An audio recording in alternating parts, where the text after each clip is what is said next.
अमित ठाकरेंनी पंतप्रधान मोदींना पत्र लिहिलेलं आहे।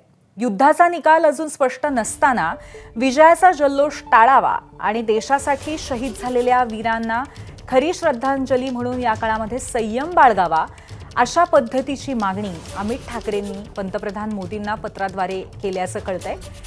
अमित ठाकरेंनी स्वतः थेट पंतप्रधान मोदींना पत्र लिहिलेलं आहे आणि अर्थातच ऑपरेशन सिंदूर आणि भारत पाकिस्तान तणावाच्या पार्श्वभूमीवरती त्यांनी पत्र लिहिलंय आणि या पत्रामध्ये युद्धाचा निकाल अजून स्पष्ट नसताना विजयाचा जल्लोष टाळावा आणि देशासाठी शहीद झालेल्या वीरांना खरी श्रद्धांजली म्हणून या काळात संयम बाळगावा अशा पद्धतीचा अशी एक मागणी त्यांनी केलेली आहे। असा एक संदेश त्यांनी पंतप्रधानांना दिलेला आहे।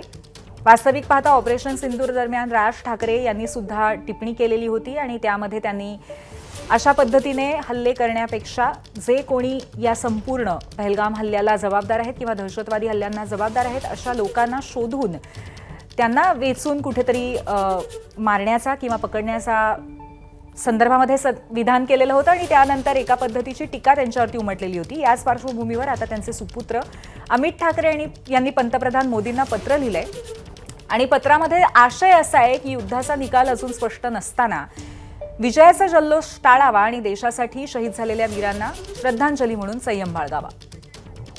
आपले प्रतिनिधी अजय माने आपल्याला या संदर्भात अधिक माहिती देतील। अजय, नक्की या पत्रामध्ये आणखीन काय काय आहे, कुठला तपशील आपल्याला कळलाय? आपण जर पाहिलं तर अमित ठाकरे यांनी थेट पंतप्रधान नरेंद्र मोदी यांना पत्र लिहिलेलं आहे।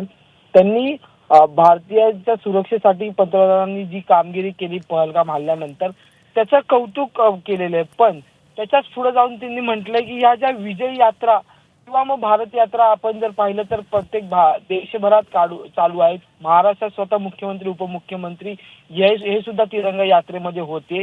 त्या तिरंगा यात्रा थांबाव्यात अशी विनंती सुद्धा या पत्रातून जी त्यांनी पंतप्रधान नरेंद्र मोदी यांना करण्यात केलेली आहे। त्या सगळ्यात महत्त्वाचं म्हणजे की त्यांनी सीज फायर बद्दल सुद्धा प्रश्न जो आहे तो उपस्थित केलेला आपल्याला पाहायला मिळतो। त्यांनी म्हटलंय की मोदीच्या नेतृत्वावर विश्वास असल्याचंही त्यांनी या संपूर्ण पत्रात नमूद केलंय। एकीकडे अमित ठाकरे ती ठाकरे शैली घेऊन पुढे आलेत का, हा नवा एकंदरीत मुद्दा आहे। कारण की पंतप्रधान नरेंद्र मोदी यांचं त्यांनी संपूर्ण कौतुक केलेलं आहे। पहलगामच्या नंतर भारतीय सुरक्षा व्यवस्थेने जी केलेली कामगिरी आहे त्या संदर्भातले त्यांनी आभार मानलेले, कौतुक केलेलं। पण दुसरीकडे तिरंगा यात्रा ज्या देशभरात सुरू आहेत त्याच्यावर त्यांनी खडेबोल बोललेले आहे। या तिरंगा यात्रा थांबाव्यात असं सुद्धा मत आता या पत्रात मांडलेलं आहे। पूर्वी धन्यवाद अजय माहितीबद्दल। तर एकंदरीतच या सगळ्या पत्राच्या माध्यमातून पंतप्रधान मोदी आणि मोदी सरकारने घेतलेले निर्णय यांच्याबद्दल दाद दिलेली आहे अमित ठाकरेंनी। त्याचबरोबर त्यांनी सैन्याचं सुद्धा कौतुक केलेलं आहे, पण त्याचबरोबर सध्या होणाऱ्या यात्रांबद्दल त्यांनी आक्षेप घेतलेला आहे।